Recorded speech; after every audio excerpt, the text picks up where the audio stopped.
Last উইকটা না ভীষণ ব্যস্ত ছিলাম বাড়িঘর ক্লিনিং নিয়ে। পুজোর দিকটাতে বাড়িঘর একটু ডিপ ক্লিন করানো হয়, আর নতুন বছরের সময় অল্প কিছু পরিষ্কার করার চেষ্টা করি। কিন্তু এবছর তো নতুন বছরটা একেবারেই কিছুই করা হয়নি। সেজন্য এই লাস্ট যে রবিবারটা ছিল আমরা একটু বাড়িঘর পরিষ্কার করেছিলাম, আর একজনের অবশ্যই হেল্প নিতে হয়েছিল। তা নাহলে আমার হাজব্যান্ড আর আমার পক্ষে দুজনের জন্য একটু টাফই হয়ে যেত। এই বাড়িটায় প্রায় ৮ মাস মতন চলে এসেছি। ছাদে মাত্র আমি হাতে গোনা ১ থেকে ২ দিন উঠেছি, তারপরে তো ওঠাই হয় না। আর ছাদটাও ভীষণ নোংরা হয়ে গিয়েছিল। ছাদ, তারপরে বারান্দা, তারপর গাছপালা ছিল, কিছু ওপরে ওঠানোর ছিল, কিছু নিচে নামানোর, এই সব নিয়েই একদম নাজেহাল অবস্থা সবার। তাই পুরো রবিবার এখানকার জিনিস ওখান এভাবেই সব ছড়িয়ে ছিটিয়ে ছিল। রবিবার দিন একেবারেই কিছু গোছানো হয়নি, কিন্তু আজকে তো এগুলো না গোছালে হবে না, কারণ এগুলো তো রান্নাতে লাগবেই মাস্ট।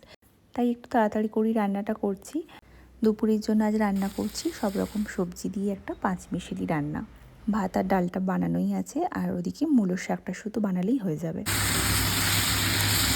এখনও অনেক জিনিসপত্র তো গোছানো বাকি আছে, তাই ভাবছি আগে একটু ঝটপট করে রান্না করে তারপরে কিচেনের জিনিসগুলো সব নিয়ে আসবো কিচেনে।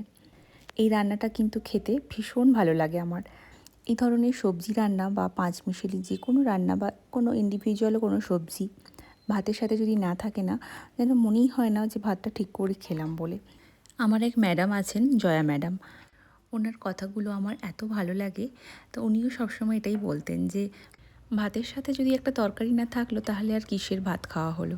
যতই মাছ থাক আর ভাজাভুজি যাই থাক না কেন, ভাত তরকারির একটা আলাদাই ব্যাপার থাকে। অবশ্যই সেটাও আমারও মনে হয়।